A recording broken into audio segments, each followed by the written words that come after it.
Welcome back, folks, to the Crowsdale podcast.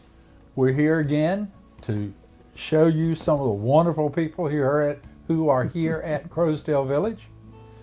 And for this episode, if you want to call it that, we have Joe Callahan here to talk to us about his wonderful life. Okay, start off. Let me give you the simple question. Yeah, give me an easy one. Tell me about your life up to age 18, where you lived and what all you did. That was a good life. It was a good life. It was.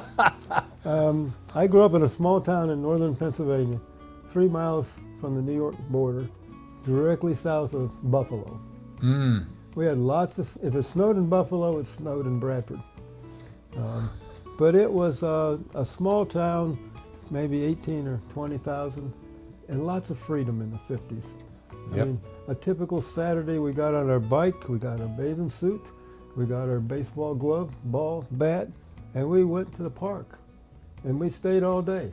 And you didn't call home to let you know, they knew where we were, and we went everywhere on our bikes. So it was a fun time. It really was. Great. I had 2 jobs. I always wanted to earn money, I guess. And I had a double paper route. I walked in the morning, got up about 4:15 and collected the papers. And then I worked at a grocery store that had hours between 2 in the afternoon and 2 in the morning. There was lots of industry in the town, and that covered all the shifts. That's why they did that, including even the third shift. So I worked there, and I usually averaged about 30 hours a week all through high school, in addition to the paper route.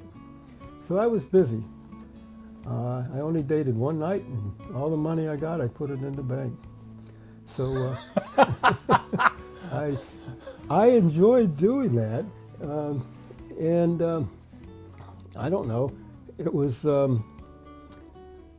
just a means. Well, back in that day, they had savings and loans. And they were always competing. And they would offer you something in competition, like one savings and loan offered transistor radios. And so I took all my money out of one and put it in that one to get a transistor radio. And then just up the street, about a year later, another one was giving away silverware. You got one set for every $200 that you put in. This is, I forgot what you call it. It's not the fancy sterling, but Right. it was a nice set. So I took all my money out, walked down the street, 1 block, put it in this one, and I got a 12-piece setting.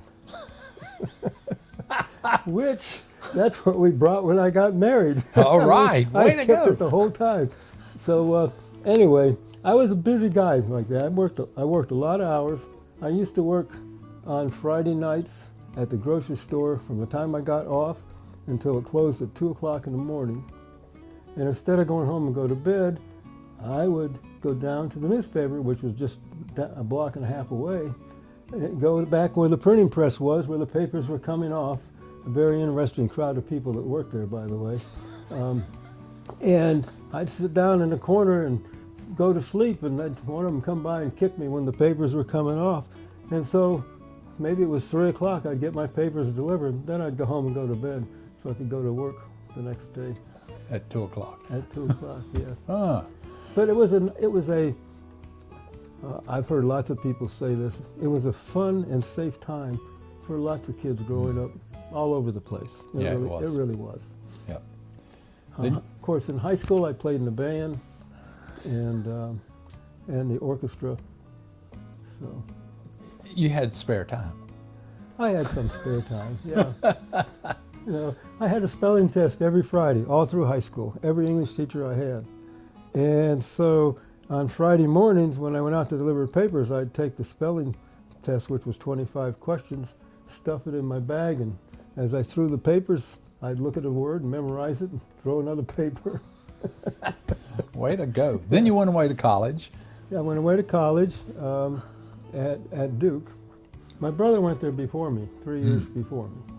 We were there 1 year together in 1960. And I remember waking up at about 4 o'clock in the morning. My dad woke me up and said, we just got into North Carolina. And I looked around and I thought, well, I think this would be a good place to live. And I always wanted to come back and live. So I went to Duke, and of course, that was always aimed to come back in this area. And you did. And I did. Way to go.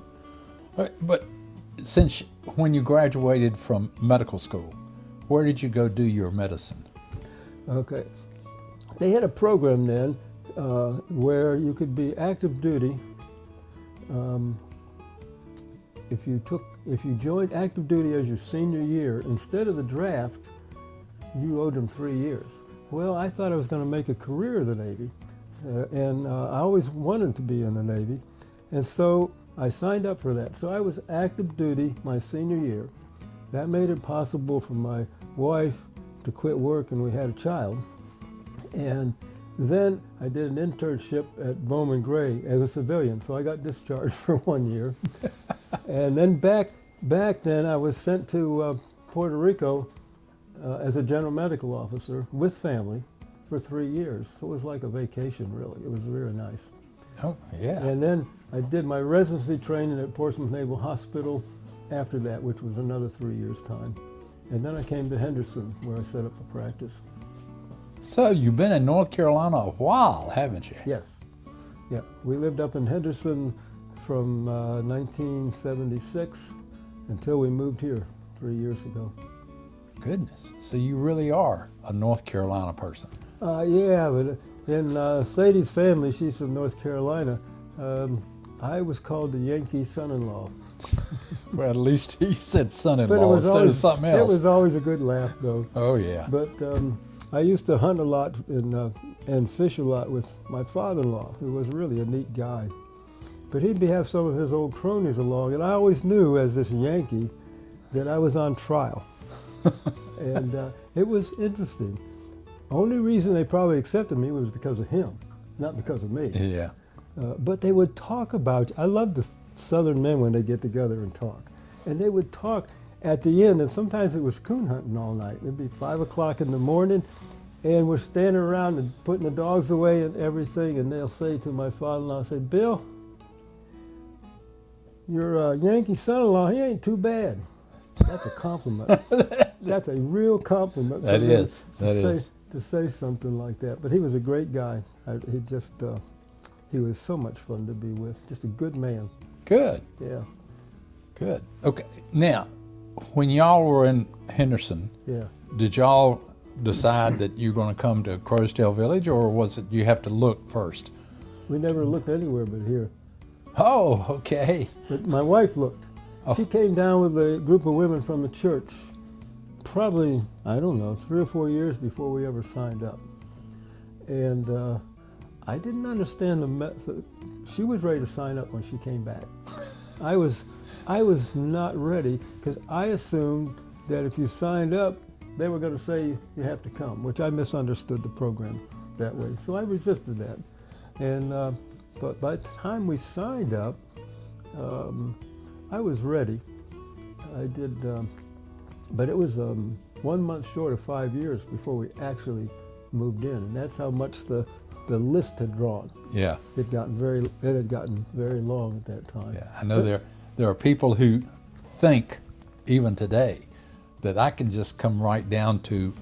Yeah, walk in the next week or something. Yeah, I can come next week. It doesn't work that way. Y'all got a lot of rooms. Yeah, I just need one. It doesn't. I wasn't quite ready though. I did one of my hobbies was woodworking. I made a lot of furniture, and grandfather clocks, bedroom suites, things like that. I got an interest in it. In the 7th grade, we had 2 choices. I think it was sing in a choir or woodworking. Well, most of my friends were going to the choir thing, so I went there first, and I thought, I don't really want to do this. So I went down to woodworking, and that's where I got the bug. It was very primitive. They gave us a traditional apprentice way, an unfinished piece of wood, a hand plane, and you had to make that thing square by the sides and by the thickness. And I went through at least 3 boards before I ever got it right. I mean, it's not easy. This is what they did to people when they had no machinery Yeah. like that. So, but that was a bug. But it wasn't until my residency that I really started doing anything. And I wasn't quite finished with that yet when we signed up. I still had a couple things I wanted to make yet. Have you made them in the shop? No. When I got done, I was done. I gave all of my machinery to Vance Grano Community College. They had a woodworking program there. And I tried to sell it online, and it was like they wanted it for nothing. You know? They wouldn't take it $50, and they'll say, well, I know how I just took care of that old man. I got his thing for $50. I thought I'd throw it in the trash first. Yep, there you go. So my wife suggested that, and I called I didn't know where to call. I called the president's office, and the secretary was actually my patient. And they sent a couple people out an hour later and looked around the shop and said, just tell us when you want to get rid of it. And that's what we did with it. So. Way to go. So I haven't done anything here. I couldn't really hassle around with a big piece of lumber that I used, and I was happy that I finished after about 50 years. I still had all my fingers, so it was a good idea to quit. It is. Well, we're glad you and Sadie are here. Well, we're very happy here. We absolutely are. You know, we don't have to fix anything. If we don't want to, we don't have to cook anything. So this is a good place to be. We're well taken care of here. I'm very happy that we've moved here with no regrets. Yep, that's the way I think, and I'm glad someone else thinks like I do. Yeah. But anyway, so you never really thought of going, once you finished the military 3 years, you never thought about re-upping and staying forever? No, at that time, this is Vietnam War time. You made a difference. Yeah, Vietnam War, but that wasn't the problem. I probably wouldn't go there because my residency was in OBGYN, although that wasn't unusual that some of them ended up on an aircraft carrier as a surgeon. But the draft was done away. And you have to remember, during the Vietnam War, there were professors at universities were being drafted as doctors. Yeah. And everything. And so we had a tremendous group of doctors that were all had worked at universities during our residency to teach us.